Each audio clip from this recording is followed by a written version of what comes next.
Hello friends, now this is next topic for 10th class science. Reduction of metal oxide. तो metal oxide को reduce करने के लिए हम लोग कोक का यूज़ करते हैं। कोक को एज रिड्यूसिंग एजेंट यूज़ करते हैं। जैसे ZnO plus C heat Zn plus CO। इसी तरह से हम दूसरा तरीका इस्तेमाल करते हैं displacement reaction. Highly reactive metals जैसे कि सोडियम, कैल्शियम, एल्यूमिनियम जो हैं वो मेटल को डिस्प्लेस करने के लिए इस्तेमाल होता है।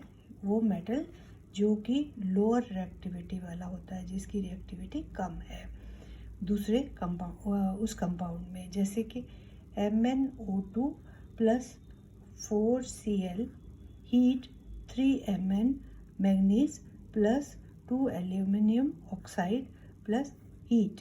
इसी तरह से iron oxide plus aluminium heat, then iron plus aluminium oxide plus heat. In above reactions molten iron is formed and used to join railway tracks। इस सारे रिएक्शन में जो आयरन, पिघला हुआ आयरन बनता है वो रेलवे ट्रैक्स को जोड़ने के लिए इस्तेमाल किया जाता है, और इस अभिक्रिया को हम थर्मेट रिएक्शन भी कहते हैं। इसके बाद है extracting metals at the top of activity series। जो सबसे ज़्यादा क्रियाशील है उनको कैसे हम एक्सट्रैक्ट करेंगे। These metals have more affinity for oxygen than carbon।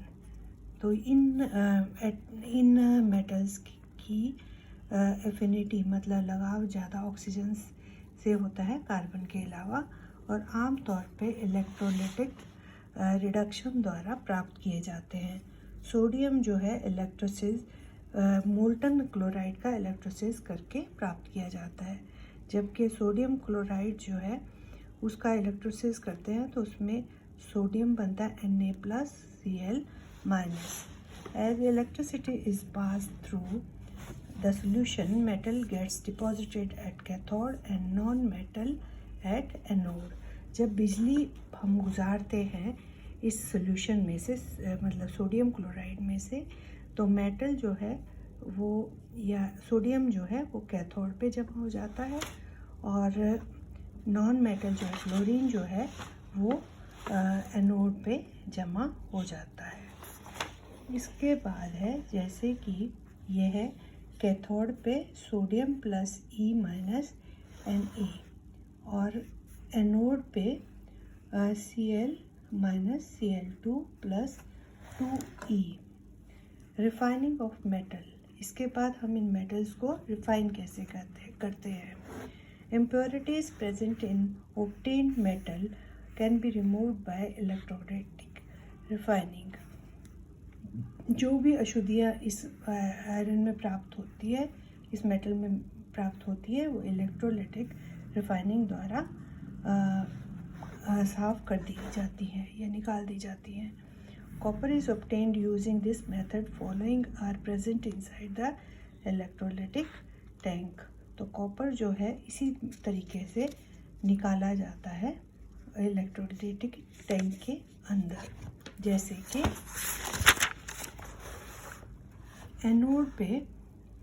Anode जो होता है वो स्लैब ऑफ इम्प्योर कॉपर होता है, और कैथोड जो होता है वो स्लैब ऑफ प्योर कॉपर होता है।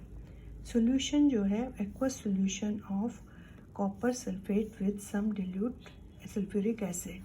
और यहाँ सॉल्यूशन जो है इसमें क्या क्या होता है, कॉपर सल्फेट होता है और सल्फ्यूरिक एसिड होता है। और एनोड पे क्या होता है कि एनोड पे ये है एनोड, ये है, और anode from anode, copper ions are released in solution and equivalent amount of copper from solution is deposited at cathode. कि कॉपर आयन जो हैं वो सॉल्यूशन में रिलीज़ होते हैं एनोड से, और फिर उतने ही मात्रा में जो कॉपर है वो कैथोड पे जमा हो जाता है। और जो अशुद्धियाँ होती हैं, impurities containing silver and gold get deposited at the bottom of anode as anode mud. और जो भी सिल्वर या सोना जो भी होता है वो एनोड के तल पर एनोड के कीचड़ की तरह जमा हो जाता है। जैसे प्रैक्टिकली इसे हम देखें तो इस तरह से कि ये कैथोड है, ये एनोड है, ये प्योर स्लैब है, इम्प्योर स्लैब है कैथोड, ये इम्प्योर स्लैब है, ये एनोड प्योर स्लैब है। इसमें जो है ये जब इसमें गुजारा जाता है ये करंट तो एनोड से जो इम्प्योर कॉपर है वो खुलता है और कॉपर यहाँ आ जाता है और इस सॉल्यूशन से ये कॉपर इस पे जमा हो जाता है। इस तरीके से कॉपर जो है उसे शुद्ध किया जाता है या रिफाइन किया जाता है, शुद्ध किया जाता है या रिफाइन किया जाता है। इसके बाद है कोरोजन। कोरोजन क्या है, यानी कि जंग लगना क्या है। Metals are attacked by substances in surrounding like moisture and acid. जो मेटल है वो आसपास के सब्सटेंसेस, आसपास की चीज़ों के द्वारा प्रभावित होता है, जैसे कि मॉइस्चर है, नमी है, या फिर एसिड्स हैं। सिल्वर, ये सल्फ़र एयर में सल्फ़र के साथ अभिक्रिया करती है, सल्फ़र सल्फाइड बनाती है, जिसकी वजह से आर्टिकल्स जो हैं काले हो जाते हैं। It react with sulphur in air to form silver sulphide and articles become black. Copper जो है वो भी रिएक्ट करती है मॉइस्ट कार्बन डाइऑक्साइड के साथ हवा में, और एक हरे रंग का कोट जो है उसके कॉपर कार्बोनेट का उस पर जम जाता है। Reacts with moist carbon dioxide in air and gains a green coat of copper carbonate. Iron भी इसी तरह से acquires a coating of brown flaky substance called rust, and both air and moisture are necessary for rusting of iron। और इस पे भी, लोहे पे भी एक भूरे से रंग का सब्सटेंस जम जाता है जिसे हम जंग कहते हैं, और दोनों हवा और मॉइस्चर दोनों चीज़ों की ज़रूरत है रस्टिंग के लिए। इसके अलावा प्रिवेंशन ऑफ कोरोजन, हम कोरोजन से कैसे बच सकते हैं। Rusting of iron is prevented by painting, oiling, greasing, galvanizing, chrome plating, anodizing and making alloys। तो हम रस्टिंग जो है उससे बच सकते हैं, जैसे हम पेंट कर सकते हैं, तेल लगा सकते हैं, ग्रीस लगा सकते हैं, गैल्वनाइज कर सकते हैं, क्रोम प्लेटिंग कर सकते हैं, एनोडाइजिंग कर सकते हैं या एलॉय बना सकते हैं।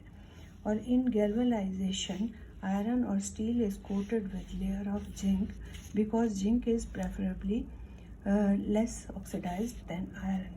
गैल्वनाइज में आयरन और स्टील के ऊपर जिंक की परत चढ़ाई जाती है, क्योंकि जिंक जो है वो कम ऑक्सीडाइज होता है ऑक्सीजन आयरन से। इसके अलावा एलॉयज़ कौन कौन से होते हैं। These are mixture of metals with metals and non-metal। ये मेटल और नॉन मेटल का एक मिक्सचर होता है, इसे हम एलॉयज़ कहते हैं। Adding small amount of carbon makes iron hard and strong. थोड़ा सा मात्रा में कार्बन को अगर हम आयरन में मिलाते हैं तो ये ज़्यादा मजबूत हो जाता है। Stainless steel is obtained by mixing iron with निकल एंड क्रोमियम। और स्टेनलेस स्टील जो है वो आयरन को निकल और क्रोमियम में मिलाकर बनता है, और ये काफ़ी मजबूत होता है और इस पे जंग नहीं लगता। Mercury is added to other metals to make amalgam. Mercury को भी दूसरे पदार्थों के साथ, दूसरे धातुओं के साथ मिलाकर उनका एमलगम बनाया जाता है। जैसे कि ब्रास है, ब्रास एलॉय है कॉपर और जिंक का। ब्रॉन्ज जो है वो एलॉय है कॉपर और टीन का। इसी तरह से ब्रॉन्ज और ब्रास में मेल्टिंग पॉइंट और इलेक्ट्रिकल कंडक्टिविटी जो है वो लोअर होती, कम होती है प्योर मेटल से। The brass and bronze melting point and electrical conductivity is lower than that of pure metal. Solder, alloy of lead and tin, has low melting point and is used for welding electric wires. Solder जो है वो alloy है lead और tin का, इसका कम melting point होता है और आमतौर पे वेल्डिंग करने के लिए इस्तेमाल होता है। Thank you, have a nice day.